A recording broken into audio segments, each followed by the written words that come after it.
Chateau d'Eu in the heart of Switzerland. The whole village turns out to welcome pilots from 19 countries who've gathered here for 9 days of friendly competition and hot air fun.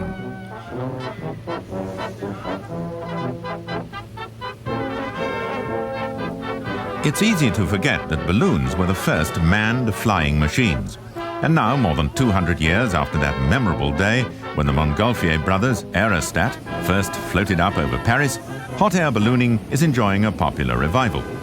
In no small part due to the enthusiastic adoption of the sport by the advertising industry. The modern hot air balloon is an aerial advertising phenomenon. These massive, eye-catching shapes are enthralling to watch, and since earliest times have carried messages into the sky. Today, more than 80% of balloons fly for a sponsor. They've been seized on as an ideal way to get a name or logo into the public's eye, in a way that is not so bold and brash as an advertising hoarding or a TV advert. The ultimate soft sell.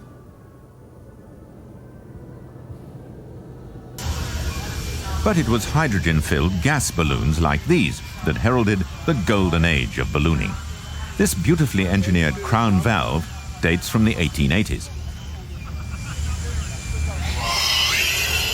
Gas balloonists operate at a different pace to their hot air cousins, and inflation can take up to 4 hours. And because of the constant fire danger, only wood, brass and natural rope are ever used in their construction. They take off with more than half a ton of sand on board, and with only a small trowel for control, can travel if necessary for several days, covering huge distances.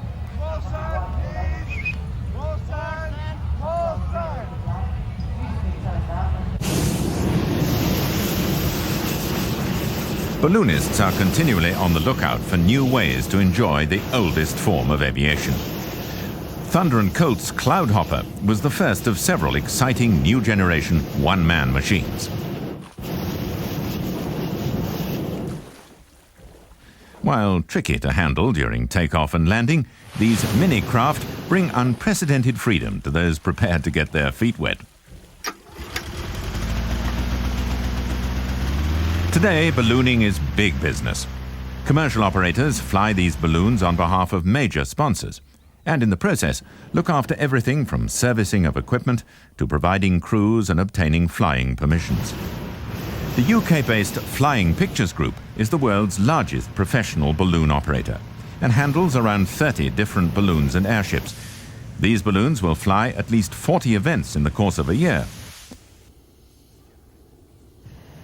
But the effects of sponsorship have spread beyond the professional ballooning world.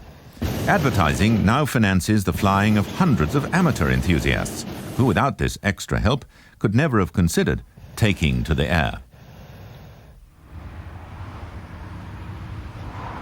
Good morning, Alan. Good morning, Les. How are you? I'm fine, thanks. I just come from Cameron's, and they've now redesigned the artwork as you asked them to. We've made some slight changes. The CWJ logo is now on the centre panel, right the way round. How does that look to you? That's just what we wanted, yes? Yep. Thank you, Les. Good. Thanks for popping in. Lovely.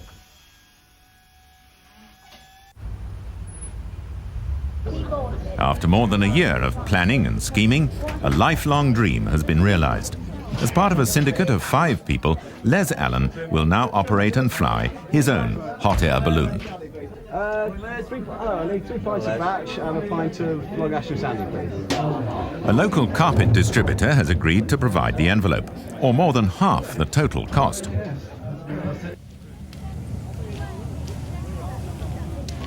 Even in the rain, balloons attract a crowd, especially here at one of the meccas of the ballooning world, Chateau Balleroy, just northwest of Paris, and the home of the late Malcolm Forbes, flamboyant American multimillionaire and balloon fanatic. Although rain won't deter the more determined, winds above 20 knots will keep everyone grounded. But as soon as the weather shows the least sign of improving, the job of inflating the 60 or so balloons present begins in earnest.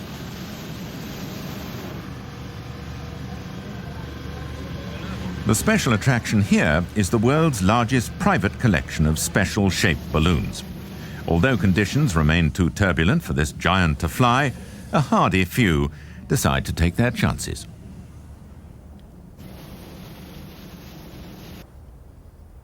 Still got a bubble of air in there. Yeah, coming out this way now. Yeah.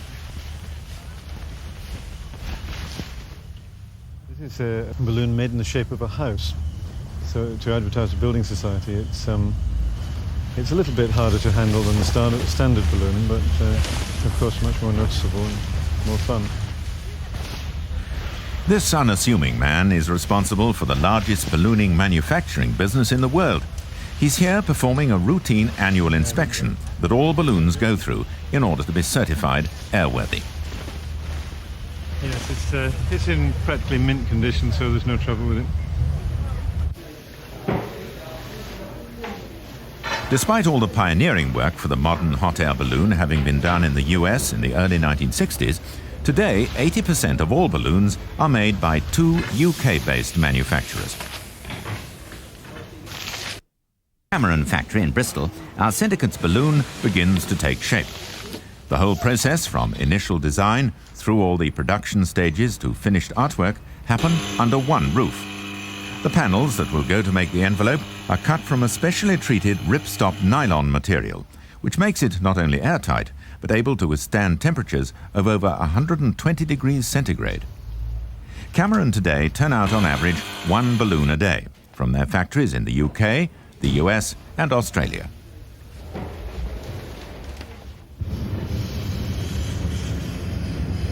It's time to launch. The conditions are perfect. The early morning air, still, calm and cool. Ian Ashpole, a professional balloonist with over 15 years' experience, is fond of giving his sponsors extra value by including some daring antics outside the basket. Performed with oxygen at 16,500 feet, this trapeze act earned him a place in the Guinness Book of Records.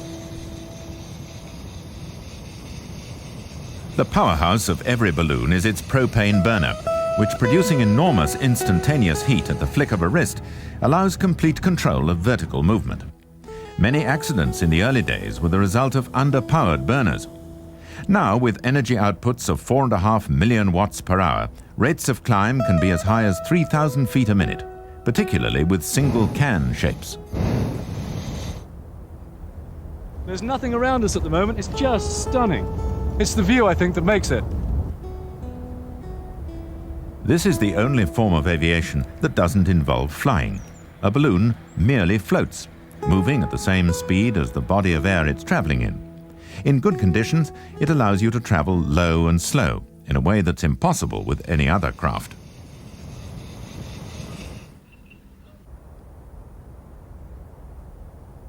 Well, I think it's probably time I went. Well, I'm going to go down and have some breakfast now. I'm going to leave you to enjoy your flight, okay? Okay. Bye now. Bye-bye. Skydive, happy days. Landing sites for the balloons are probably going to be harder to find. Touchy farmers with racehorses, herds of cattle or other livestock need to be given a wide berth. These and other potential hazards are known as red zones. A red zone is an area that we mark on our maps in highlighter, pink highlighter, where a landowner or a farmer has asked us specifically not to fly low or land on or near. At the moment, there's a gentleman down below who doesn't like us near his property, so we've come up a bit higher and we're going to float across and to the other side of the road and land hopefully in a cut field. We have two types of burner. The main burner, which is burns gaseous propane, and then the quiet burner, which burns liquid propane, which we're using now.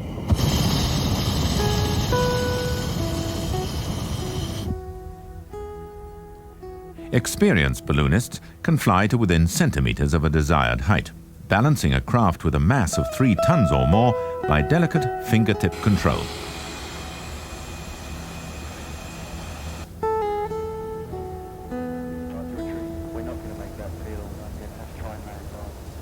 To descend, a vent in the balloon envelope is opened, allowing the hot, thin air to escape.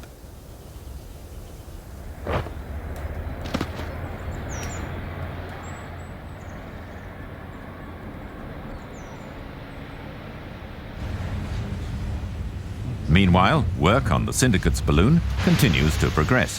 The sponsor's very pleased with the design of the balloon. He'd just like some sort of an update now as to when he might be able to take delivery. Fine, well, as you can see, Karen's got the job well underway. Yep. She's at the moment doing cross-seaming, and of course this is one of the most critical elements. And as a result, of course, we're getting really nice strong seam and beautifully finished with no creases. Special shapes represent a new dimension in ballooning because it is probably the world's most effective advertising medium. If you have something which is so many hundreds of times the size of the product, all it says is the product. Aerial advertising was revolutionized in 1976 by the appearance of Golly, the first man-carrying special shape, promoting jams and marmalade. Within months, the orders were pouring in. Today, specially written computer programs help with the complex mathematical, stressing and drafting problems. But they can't replace the skilled eye and experience of the designer, who, using hot air alone, transforms an everyday object into an aircraft capable of flying safely at 10 to 12,000 feet. Since Golly, Cameron have built nearly 200 special shapes. But they now face their most difficult task yet. Well, Disney have now refined their requirements for banners. What we're going to have, instead of the Walt Disney World 20th anniversary like that, they now want to change it to a pair of banners saying Walt Disney World 20 years, and then another pair saying Euro Disney, and a third pair saying Disneyland.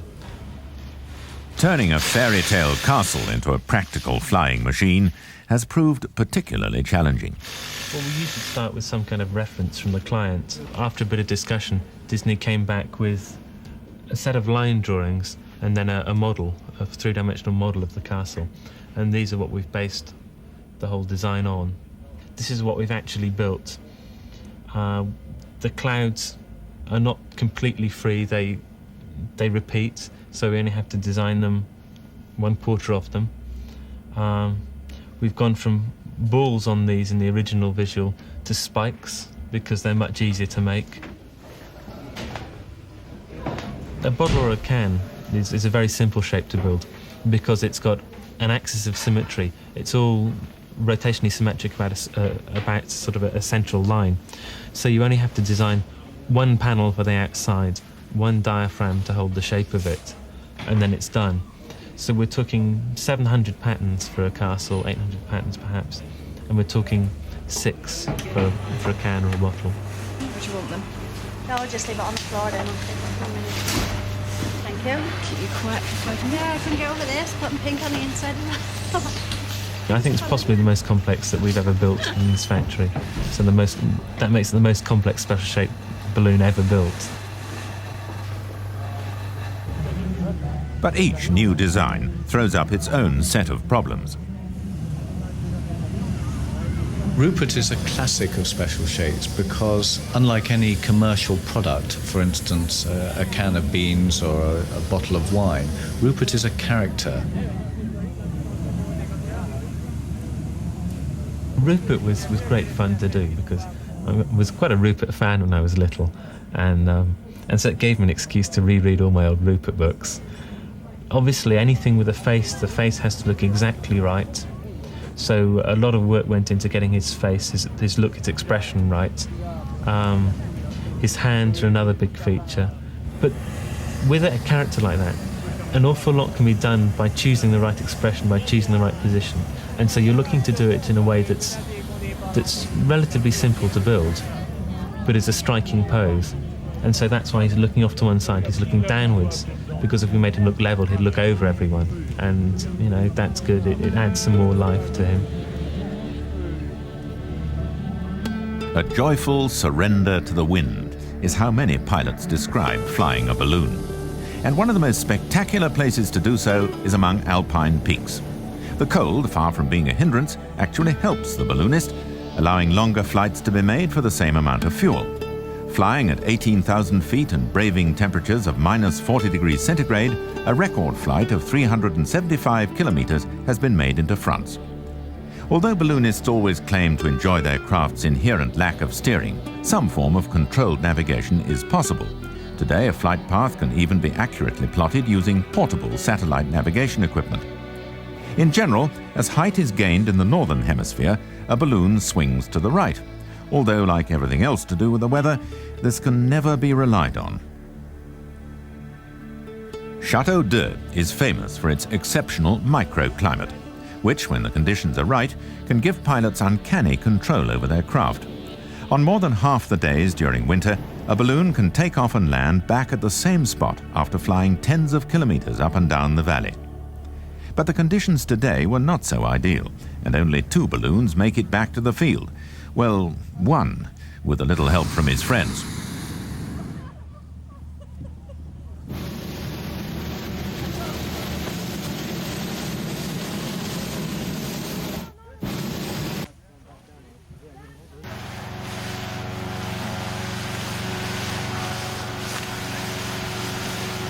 With a special shape of this complexity, it is very important to, and as far as we're concerned, imperative that we consider this not as a pretty flying castle, but as an aircraft. We at Camerons are aircraft manufacturers, and as such we have a very strict regime of test and inspection before it can be released into the air.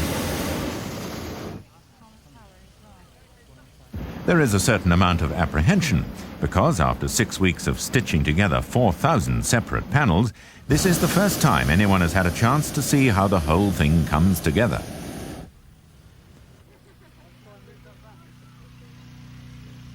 This is fantastic because it's straight off the drawing board and out on for its very first iteration. And as you can see, the balloon is perfect. There's 1 or 2 small things aesthetically that we would like to change, just sort of highlighting around the windows, 1 or 2 things on the rigging, typical of any test inflation, but as far as we're concerned, we can fly it. So it's really great news to have it done straight off the board.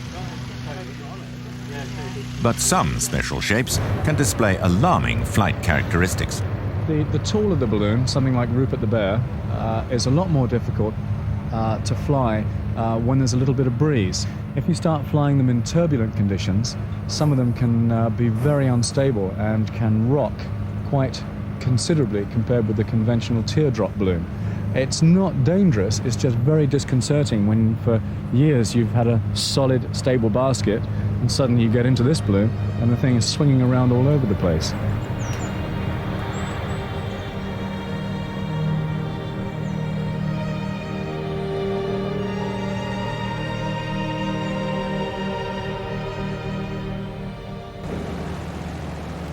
Balloonists have tried everything from oars to paddles and flapping wings in order to lessen their dependency on the vagaries of the wind.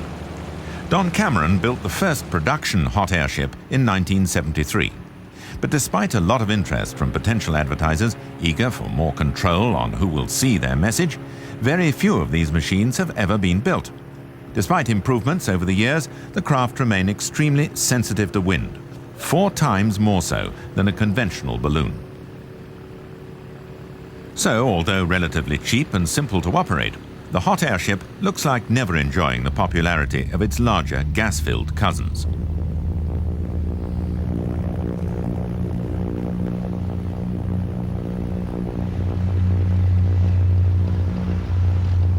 Keeping alive the dream of an airship age in the old Zeppelin days, Goodyear remain the only large-scale operators of these gleaming giants.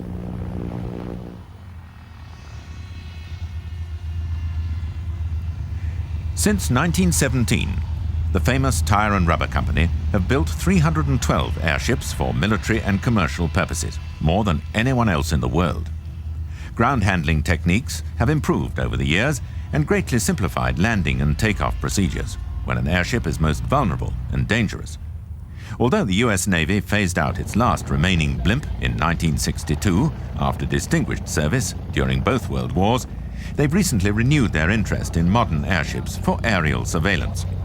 Over the years, Goodyear have been responsible for a number of important lighter-than-air innovations, including pioneering the use of non-inflammable helium in 1925.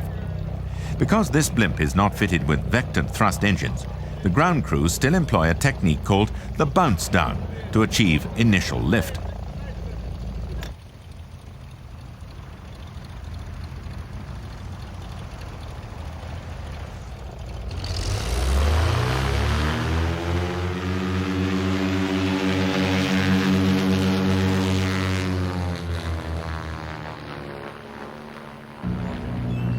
Powered by two 210 horsepower Lycoming engines and with a full complement of 6 passengers on board, the blimp cruises at a stately 30 miles an hour and is easily overtaken by the freeway traffic below.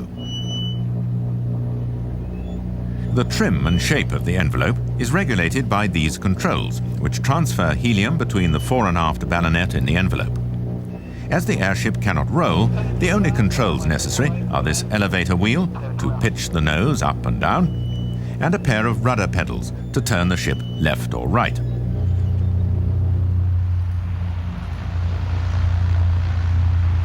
Landing a blimp can be a tricky exercise. Essentially, it's just a question of flying it down onto the ground.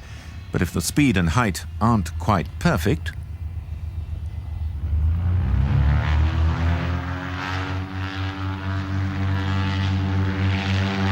although conventional aircraft and helicopters have far outdistanced the airship in development and utilization, Goodyear appear quite satisfied with their $2 million investment because of both its publicity returns and its value in developing light metals and fabrics.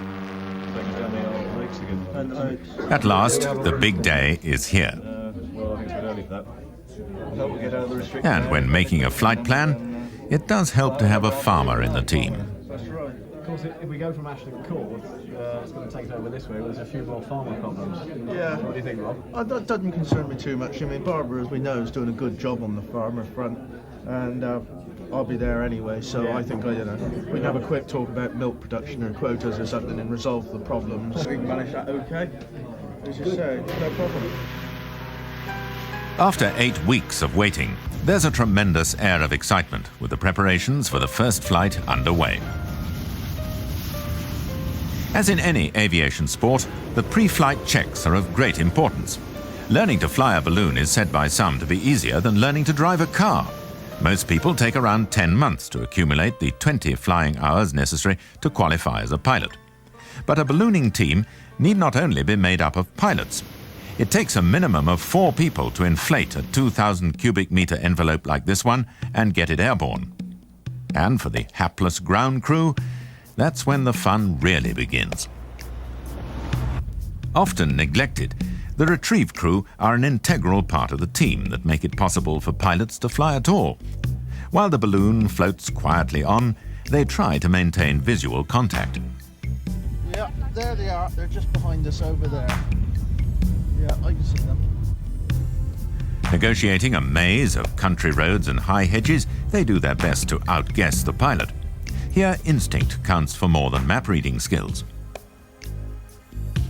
The conditions are good. A light westerly wind should take them, as planned, on a safe track east. They climb to 3,000 feet, hoping to gain more right. But as is often the case, the wind is not listening, and their track takes them into the control zone of the local airport. We'll call them up in just a moment, but I know where we are, and I think I know where they're tracking. If we go around the far side of the lake, we'll be able to meet up with them when they come round. Bombay Retrieve here. Hello, Retrieve, go ahead. Yep, could you report your position, please? We're now positioned directly above Bourne. That was Bourne, you said, was it? Bourne? Yeah. We know where they are. And you're tracking in a easterly direction, are you? Roger. Okay. Speak to you in about 10 minutes. Over. Air traffic control, while tolerant of balloons, orders them down below 1,000 feet. Now for the difficult bit. With ground winds of around 10 knots, Les starts planning the landing, 15 minutes or 2 miles out before touchdown.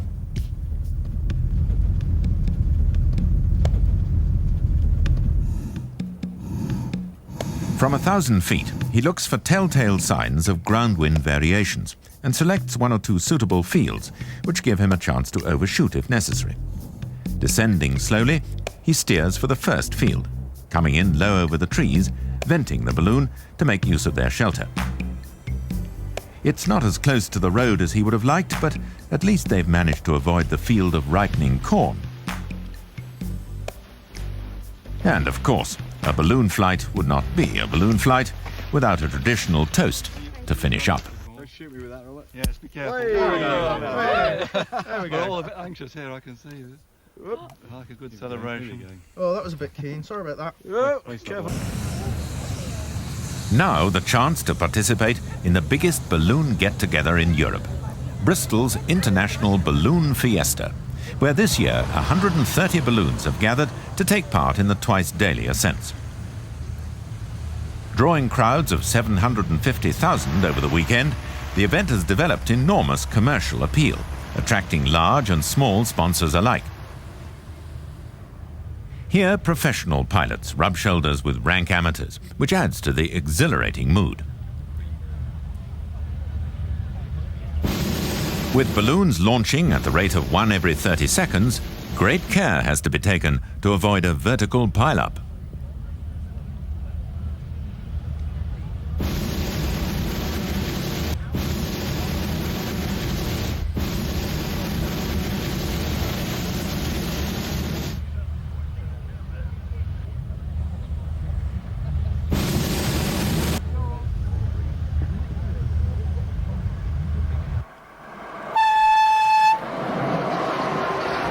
$80,000 litres of propane later, the balloonists at Château d'Eu enjoy their last flight of the week. Although the materials and fuel have improved, ballooning principles and limitations have remained almost unchanged for 200 years. And balloonists like it that way. It's wonderful to be here with all these colorful balloons in the high mountains covered with snow. Ballooning is many things to many people. Pure fun, an exciting sport, or profitable advertising. Of course, advertising is involved. You can't get around it because ballooning is very expensive. But the most important thing remains the love for ballooning. Maar ik denk het belangrijkste wat het echt drijvende houdt is de liefde voor ballonnen.